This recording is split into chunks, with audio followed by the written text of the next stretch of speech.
Tudo bem? Estamos chegando aí. Tá legal? Tô ouvindo bem? Tô vendo bem, tô vendo bem. E você? Que bom, tá legal. Vamos esperar um pouquinho, só para o pessoal entrar aí mais um pouco, né? Que tá o Instagram tá avisando, né? Para a gente começar a conversar. Maravilha. A gente pode ir dando alguns informes, né?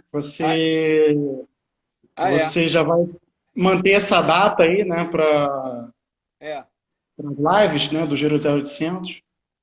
é. Conta aí mais. Eu tô querendo, conversando com o Zé, né? O Zé até deu a ideia de toda quarta-feira, esse horário, às 19 horas, a gente tá fazendo uma live, né? Convidando os amigos, né, os artistas, para conversar, bater um papo e ver como está esse tempo de pandemia, né? Para ver como é que tá difícil para todo mundo, para a gente manter o convívio social. E o Zé Gustavo me deu a honra de ser o primeiro, né, de muitos. Então, Zé, já vamos começando já e o pessoal vai entrando aí. Eu queria saber uma coisa de você, da sua carreira de escritor. Como isso começou? Como você começou a escrever? Como isso despertou isso em você? Boa noite a todos, né? Oficialmente agora. Eu queria primeiro lamentar aqui as perdas recentes, né, que a gente tem tido de tanto de pessoas, conhecidos, familiares, o sofrimento desse momento, né? Sim, Lamentar isso e também a perda aí de ícones da nossa cultura, da nossa geração, principalmente aí Moraes Moreira, hoje morreu o Zé Rubem Rubens. Fonseca, Rubem Fonseca, né? E 94 a gente anos. perdeu também alguém que não foi tão falado, que é aquela história, né? Um artista popular, principalmente ligado mais às velhas guardas e Ao tudo, samba, né? não fica tão falado. A gente perdeu recentemente, esses dias, o Tantinho, né? Cantinho da Tantinho da Mangueira. Mangueira, que é uma figura adorável, genial, assim, que nos lembra os fundamentos do samba, né? O samba não é. Então, eu começaria falando, invertendo a pauta, mas Não, não. reverenciando aí o Tantinho, Sim, nosso poeta popular, nosso grande músico, grande baluarte do samba, né? sim. E que a gente tem que reverenciar esses fundamentos que a gente vai perdendo ao longo do tempo, por conta, inclusive, da partida de pessoas como o Tantinho, né? Então, e torcer aí também para a recuperação do Aldir Blanc, mestre Aldir Aldir Blanc. Blanc, também num sufoco aí, né? Tá em estado. Com o Covid, né? Foi confirmado ontem em matéria do Fernando Molica, que Fernando Molina, do CNN. é um jornalista que a gente preza bastante o trabalho e tudo, o Molica confirmando aí pela CNN Brasil ontem que foi feito o teste e o Aldir Blanc está num estado grave, aí, delicado, por conta de consequências da Covid, né? Ah, sim. Então é isso, só a gente, essa pequena introdução aí, que a gente está vivendo esse momento, né? Não adianta a gente simplesmente usar a arte como uma forma de entretenimento na quarentena, quando muita gente pode estar nos ouvindo, inclusive, e com um parente internado, com eu mesmo tenho parente internado nesse momento e Sim, tudo mais, sim. né? E a gente precisa da arte para sobreviver a esse momento, né? Sobreviver com arte, né? Mas sem ignorar todo esse sofrimento, né? E Sim. sempre prezando para as pessoas ficarem em casa, né? É, Eu queria então responder a tua pergunta, né, Zero? Desculpa Não, não. a longa introdução Não, aqui. eu ia falar porque esse momento é tão cruel que não tá nem dando para Eu estou tomando meu despedir. vinhozinho aqui já, Ah, liberado. eu. Tô despedindo. Não Nosso dá nem brinde para aí. despedir nosso brinde. Não dá nem para despedir dos entes queridos de maneira, né, honrosa, né? Tá sendo tudo enterrando muito rápido.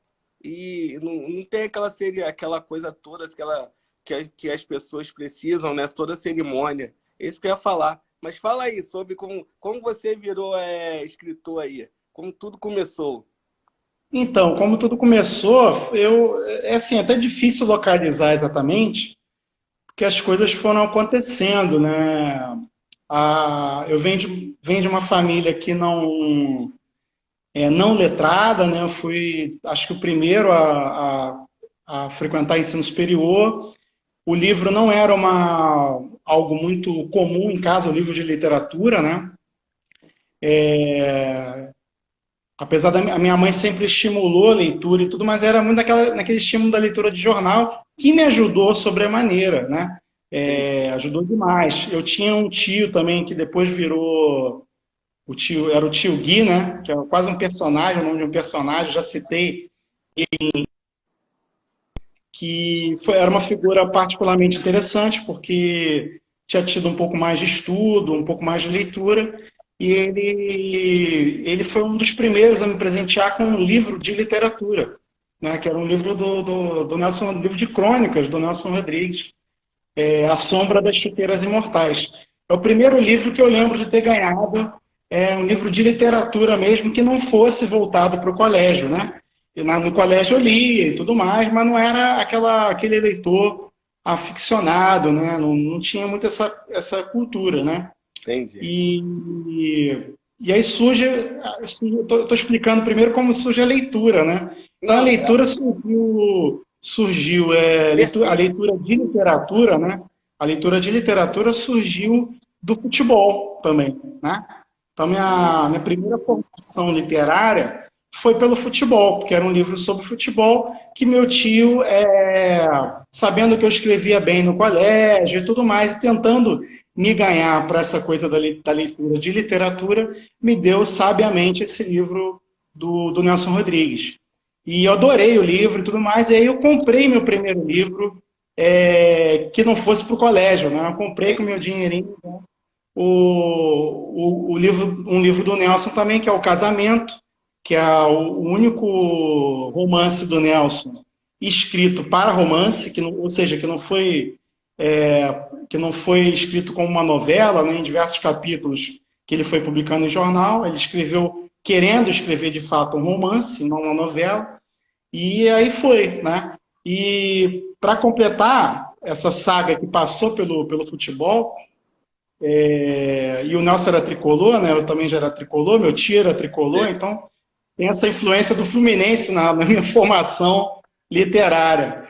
E aí o primeiro texto que eu escrevi, o primeiro texto de literatura que eu escrevi, também foi sobre futebol, né?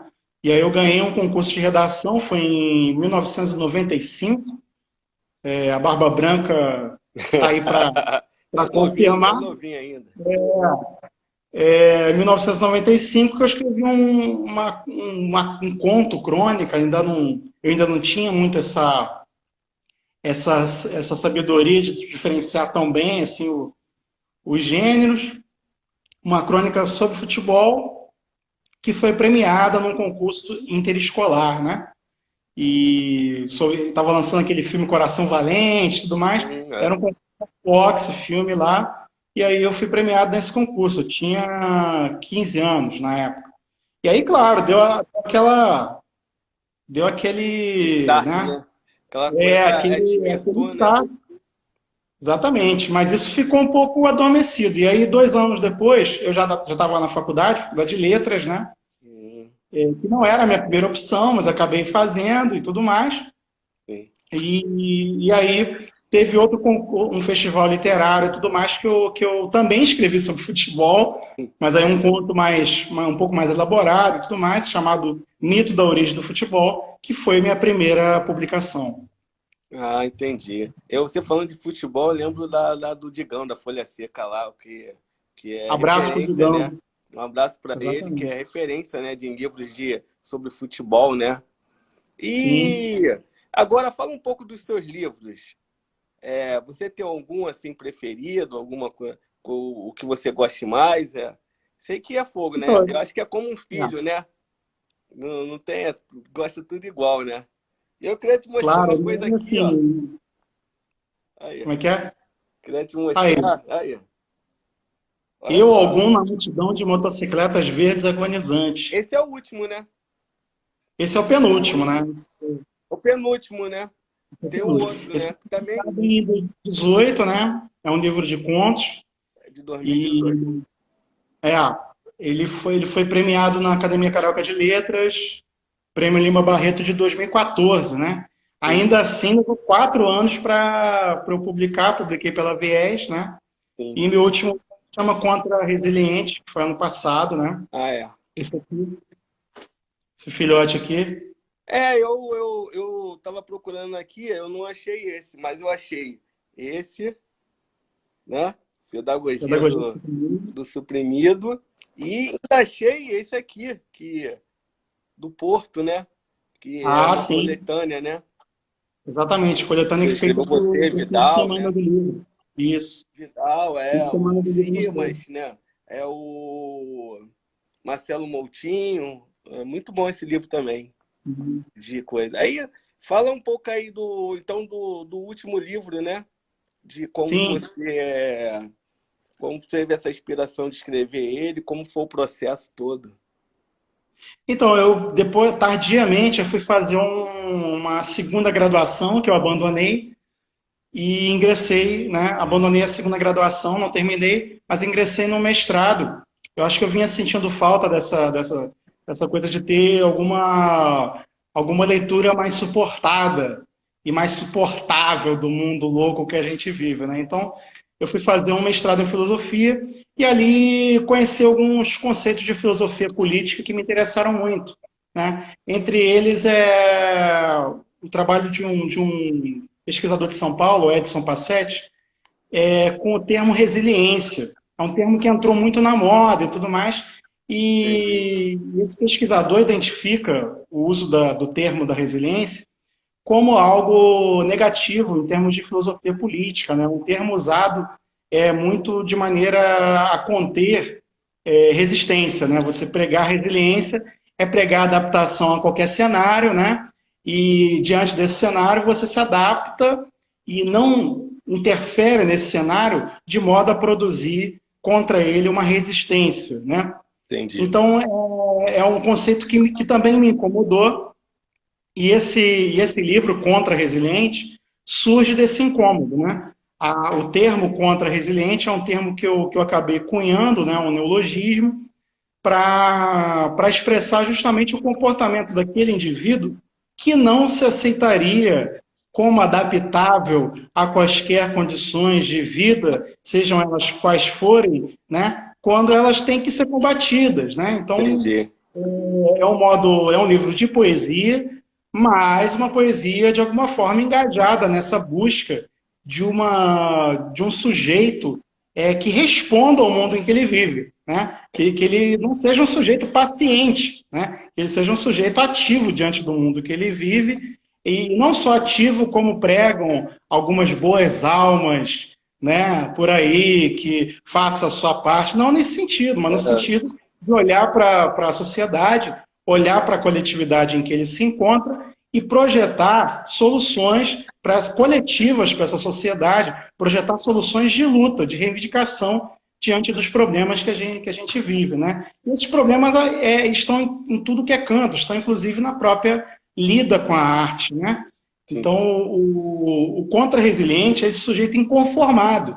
E eu não acredito, é algo que escapa até a questão meramente de uma filosofia política, mas eu não consigo crer numa arte feita de maneira alienada do mundo em que se vive. Né? É. Eu não curto muito a arte feita panfleto, eu creio que eu não faço panfleto, eu faço poesia no Contra Resiliente, mas eu não creio numa arte totalmente desprovida de um senso de localidade, né? De um senso de pertencimento, né? Que não leia o mundo em que a gente se encontra. Então, o Contra-Resiliente surge nisso, de ser contra-argumento O ao status quo, discurso. né? Que existe, né? Tem que combater, né? Exatamente. Isso que, como eu falo, não pode aceitar tudo, né? Calado, né? Sem, é, Sim, sem ser, sem ser verdade, né? Tem que ter a tua verdade, né? Com o mundo, né? É isso que ele fala, né? Que eu entendi, né? sim, por aí. E até de O... questionamento dessas verdades também, né? De como essas verdades surgem, né? A gente está num momento em que qualquer um tem a sua, assim como tem a sua bunda, tem a sua opinião, né? E acha que ela é a coisa mais importante do mundo, ignorando que há todo um lastro de conhecimento que já foi pautado, que já foi descoberto, que já foi Inventando até pensado, um né? papo, né, pós-verdade, né? Não é? Entrando um papo desse, Exatamente, né? exatamente. Que é esse mundo em que um idiota como Olavo de Carvalho tem seguidores, né? É, Um mundo em que um imbecil completo, é, é, com um viés psicopático, demente, como Jair Bolsonaro, é eleito presidente da República, né? Inclusive tem algumas homenagens minhas ao que eu chamo carinhosamente, né, de jumento com faixa, que é até um projeto de livro que a gente tem aí. Não sei se vamos conseguir lançar a tempo, né, antes dele cair. Espero que a gente não consiga e que ele caia, porque a gente está enfrentando o vírus e o verme nesse momento, né? é. Então a gente faz Complicado. esse livro surge também nisso, né, num caldo de uma sociedade em boa parte fascistizada, né? Uma sociedade que isso ultrapassa até o Jair Bolsonaro, né? A É. gente tem, ele é mais um sintoma Ele não do é que, sozinho, do que é. propriamente um criador É, dessa sociedade fascistizada que a gente tem hoje, né? Em boa é um parte. fenômeno mundial, né? Não é uma coisa aqui que você pode falar que só existe aqui no Brasil, né? Que tem o maior de todos lá, que é o Trump, lá nos Estados Unidos e tal, que ele é até ele é espelho, né? Para os outros, né? Ele é o cara. E lá na Inglaterra tem aquele cara, o Boris Johnson, né? Que ele teve uma coisa, só que agora ele foi obrigado pela doença, né? Ser tratado até por imigrante, né? E agradeceu, é fogo. Vamos falar um pouco agora da tua outra parte, de cantor. Que eu me lembre, você começou a cantar em 2009, ou já cantava antes, com o Terreiro de Black em 2009, ou que já cantava antes, assim? Então, eu comecei realmente a cantar com o Terreiro de Breck. O Terreiro de Breck nasceu junto com o que eu costumo chamar com a minha saída do armário, né? Como cantador. Eu nem me considero muito cantor em si, né? Me considero mais nessa linha do cantador popular e tudo mais. Sei. Nessa seara, eu acho que eu sou muito mais sambista do que músico, né? É. Eu visto muito essa carapuça do sambista quando eu vou me apresentar, né? É o que eu busco como expressão para minha voz, pelo menos para minha voz como cantador, né? Faz muito bem. E faz muito E bem. obrigado, obrigado. E o Terreiro de Breck nasce comigo também finalmente assumindo essa postura de não, eu tenho que cantar porque eu tenho algo a ser dito por essa voz, né? Eu É. tenho algo a Algo a dizer, né? transmitir. Lembrei do algo a dizer. Exatamente, algo a dizer. Alô, Barbosinha, alô, Cadu Machado. Não é não? Cadu está na França, inclusive, né? O criador do Algo a Dizer. Algo a dizer. Justamente, eu sempre pensei muito, e aí vale também para a literatura, que a gente precisa se atentar para o fato de que a criação deve ser gerada e gerida por conta de um algo a dizer. Se não há esse algo a dizer, não importa o quanto você escreva bem. Eu sempre escutei esse negócio, você escreve bem, parará. É. E para mim isso é algo até vago, assim, porque muita gente escreve bem. Muita gente escreve bem. Ter técnica, muita gente tem, né? Assim, a mesma coisa eu diria para a voz. Eu acho que a gente tem uma enxurrada de cantores muito melhores do que eu, com muito mais técnica e tudo mais. E meu objetivo não é concorrer com esses cantores, né? Meu objetivo é passar um recado de coisas que eu aprendi, né? Na minha curta vivência com o samba, mas aprendi também vivências de samba que eu não vejo mais serem feitas. Então, chega uma hora que a gente tem que assumir algumas responsabilidades, né? De coisas que a gente aprendeu e a gente tenta transmitir, né? E eu acho que se teve alguma coisa, até na minha dissertação de mestrado, que eu defendi, nas minhas dedicatórias eu dedico ao samba e falo que é o samba que me ensinou a ser gente, né? Então, assim, eu acho que boa parte do que eu sou de bom ou ruim se deve à minha formação no samba. E aí chegou um momento que eu até empurrado também por alguns amigos, como a Kel, né, a grande cantora Kel Santos, Kel Santos, me dá ela aqui para bater um papo aqui. o Fernando Amorim, né, ex-Fernando Palhaço, nosso fundador aí do Terreiro de Breca, junto comigo. Fernando Benfica agora, né? Fernando Benfica, Fernando Amorim, Fernando Fucura, sei lá, Fernando Infernando, né? Grande figura das rodas de samba do centro do Rio, né? O Fernando iniciou vários projetos, além do Terreiro de Breque, e empurrado por eles, principalmente pelo Sardinha, eu comecei a cantar, né? Mostrar um pouco da bagagem que eu tinha acumulado. E era bem ruim, eu cantava bem mal, né? Hoje melhorou bastante, acreditem se quiser, né? Melhorou bastante. E sempre ouvi aquele ditado no movimento sindical, quando eu pertencia ao movimento sindical, né? O uso da batina faz o monge. Eu acho que eu tentei incorporar isso e cantar um pouco melhor, né? Além, claro, de tentar aprimorar a técnica e tudo mais. Mas o meu objetivo ao cantar é esse, é transmitir, né? É passar o legado de quem já fez muito pelo samba, pela roda de samba. Minha linguagem é a roda de samba. Minha linguagem não é show, né, ser o cantor famoso. Tanto que aqui em Cuiabá, onde eu estou morando agora, eu comecei a me apresentar como Zé Gustavo, mas por uma contingência de não ter o terreiro de breque para trazer para cá, né?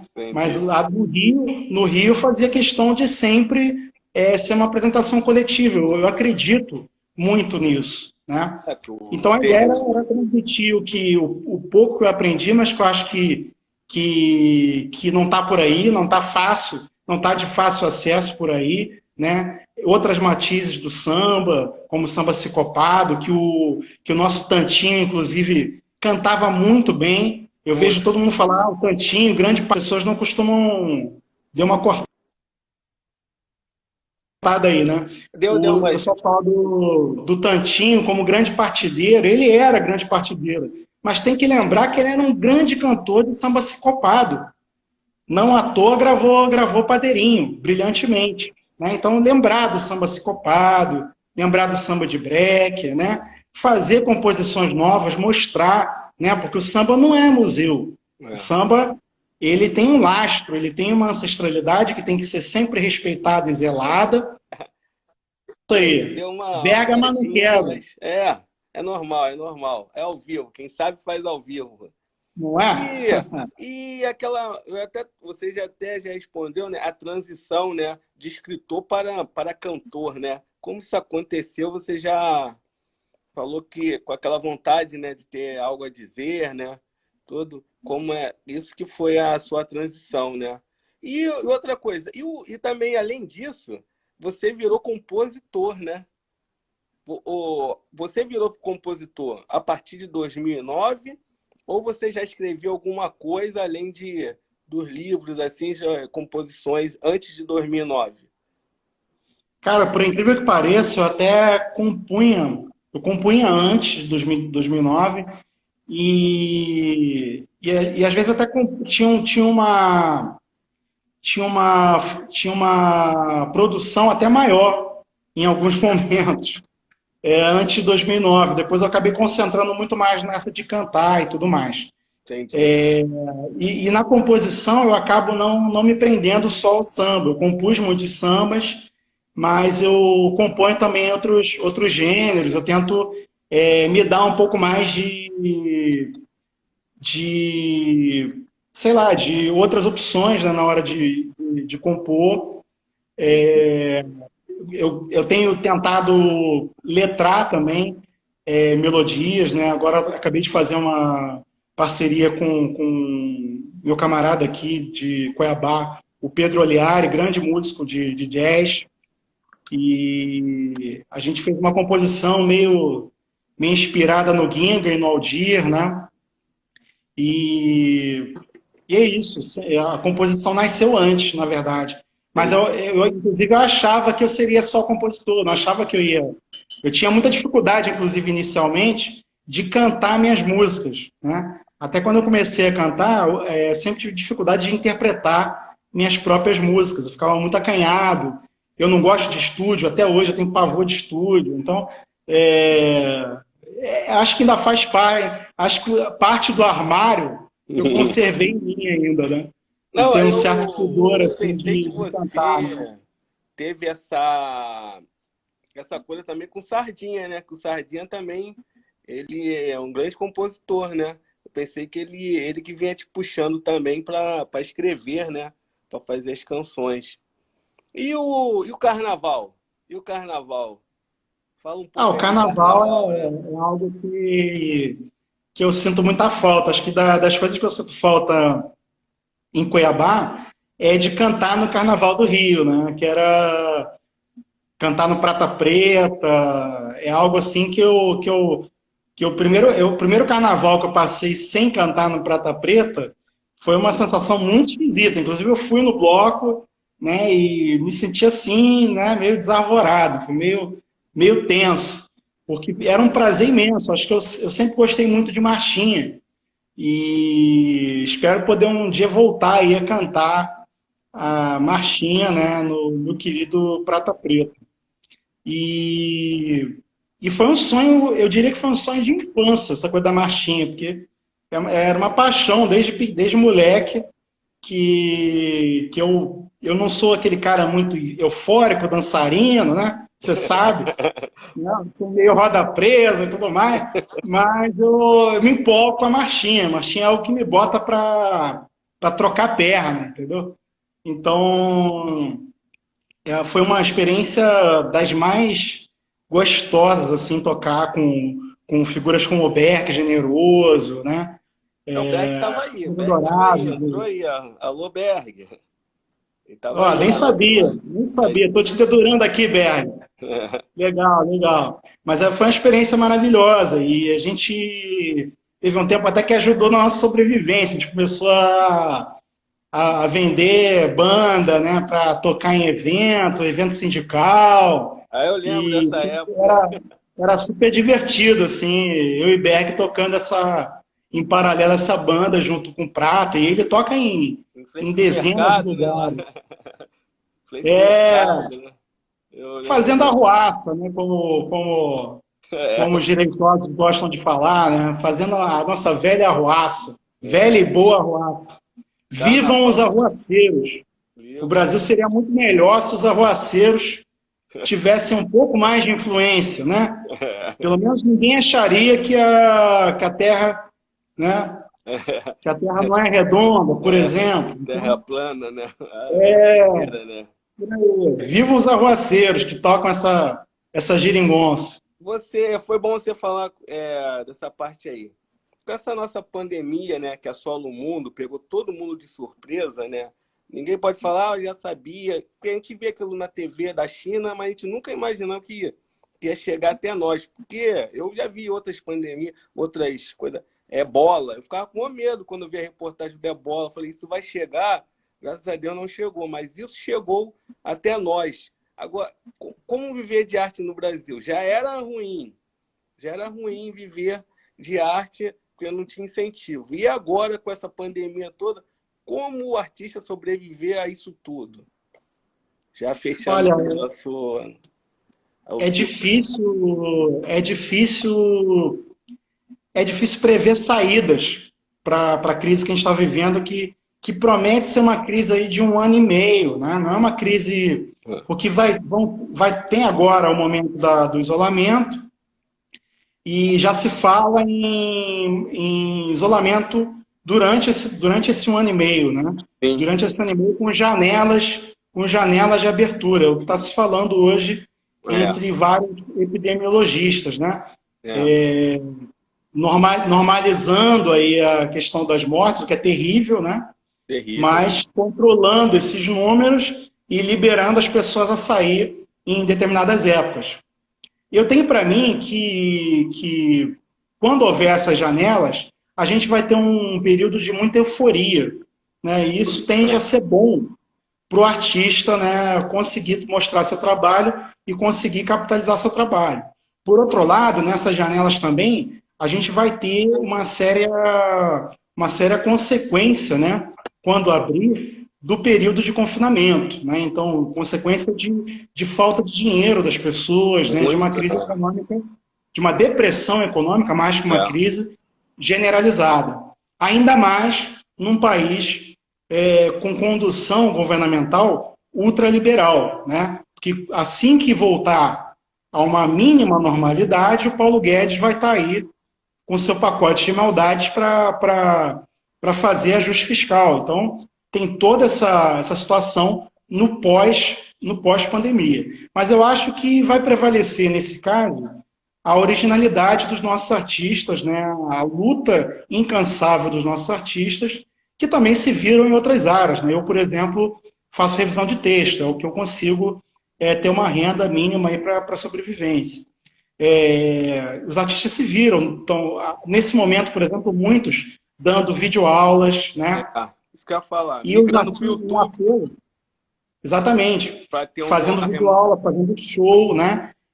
O show realmente é muito difícil de mensurar em termos de grana, né? Então está muito difícil, em geral, a vida do artista que depende de show, né? Porque é por causa que isso tem até aglomeração, né? Traz, né? Uma roda de samba. Hoje em dia não tem como fazer, né? Não tem, não dá. Roda de samba, o legal é o pessoal junto, né? Cantando, né? E não pode... A Não roda vai... de samba, o teatro são situações que estão no cinema. concerto em si, estão completamente prejudicados, não tem como, né?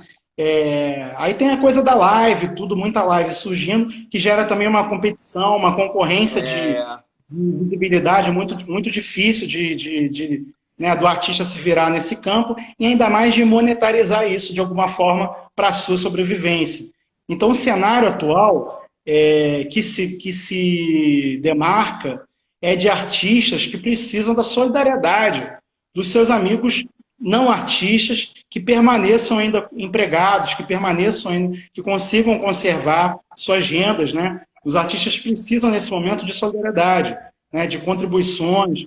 Então, todos nós, na verdade, nesse momento, estamos precisando de alguma forma de solidariedade. É muito estranho esse momento que a gente está vivendo, porque a gente precisa ficar isolado, mas a gente não pode ficar isolado, né? A gente tem que se conectar. O ser humano Viva a não foi internet nesse feito para sentido. isso. Viva a internet. Exatamente. A gente precisa estar cada vez mais juntos nesse combate, por exemplo, às doenças mentais, né?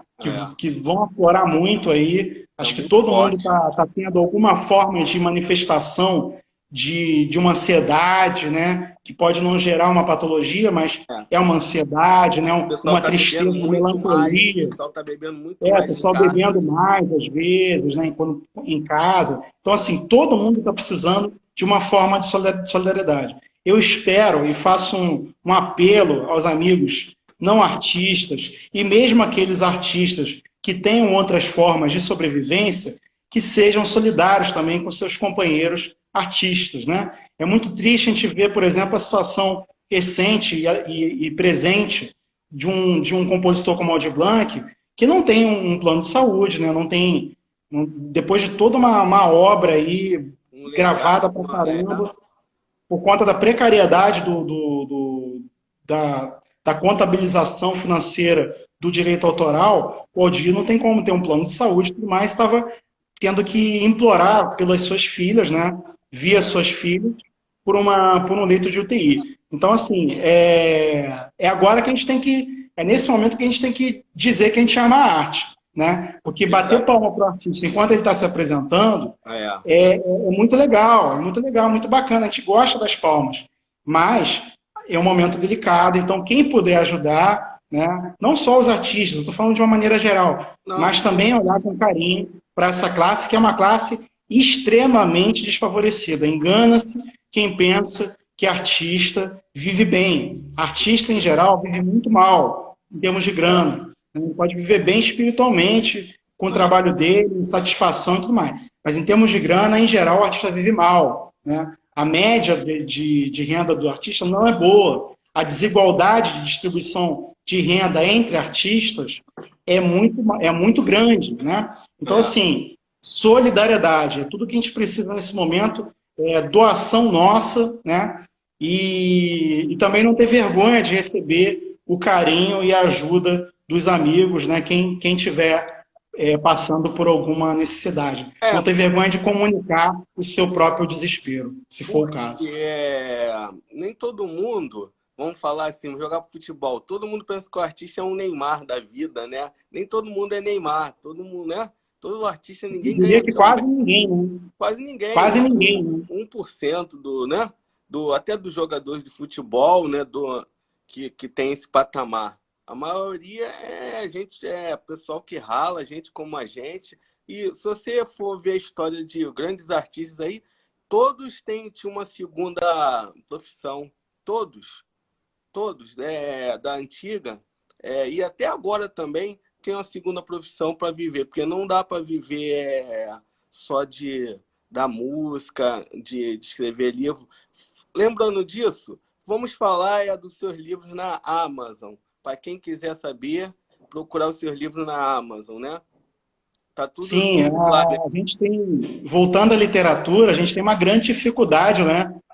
Com pandemia, sem pandemia, tem uma grande dificuldade de venda de livros. As tiragens de livros, gente, de livros de literatura, quando eu estou falando de livro, eu estou falando de livro de literatura, são muito baixas. E são muito baixas porque mesmo, eu costumo sempre falar isso porque eu acho que é importante. A gente tem muitos amigos professores, muitos amigos da academia, e é bom frisar que mesmo a intelectualidade acadêmica lê pouco os seus contemporâneos de literatura. Então, assim, fica esse apelo, né, pelo consumo de livros de literatura, o consumo consciente de livros de literatura, porque as tiragens são mínimas, porque as pessoas não compram livros de literatura, sabe?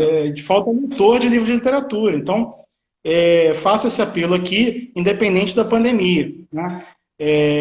Os livros estão à venda, meus livros estão à venda praticamente todos na Amazon, né, virtual, porque as livrarias físicas têm poucas que trabalham ainda com livros de literatura, elas já são poucas, e são poucas as que dão espaço para a literatura contemporânea, entre elas a Folha Seca, como a gente falou, o Contra a Resiliente está lá na Folha Seca, quem quiser adquirir presencialmente, a gente indica prioritariamente a Folha Seca, no centro do Rio, né, como livraria preferencial, mas tem aí também a Travessa e a Amazon que vendem virtualmente os livros. A Travessa coloca alguns exemplares também em algumas lojas, dos livros que eu já escrevi. Vamos falar um pouco. Vamos falar uma coisa também, Zé.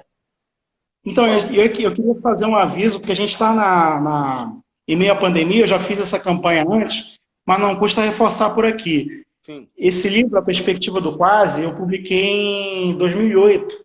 Sim. E a gente está fazendo a distribuição dele em PDF gratuitamente. Tá? Então, quem quiser receber o PDF da Perspectiva do Quase, um livro meu de 2008, é só me escrever depois, manda um privativo aí, tá? Que a gente vai ter o maior prazer, manda um e-mail pelo privativo, que a gente vai ter o maior prazer de enviar. Tá bom? Desculpa te interromper, mas é para lembrar de falar isso. Não, era isso mesmo. Eu ia falar para você falar o nome dos livros, para a pessoa procurar. Mas aí, pode ir no seu perfil e ver os livros, né? E entrar em contato. Fala aí, não é por e-mail que você manda, né?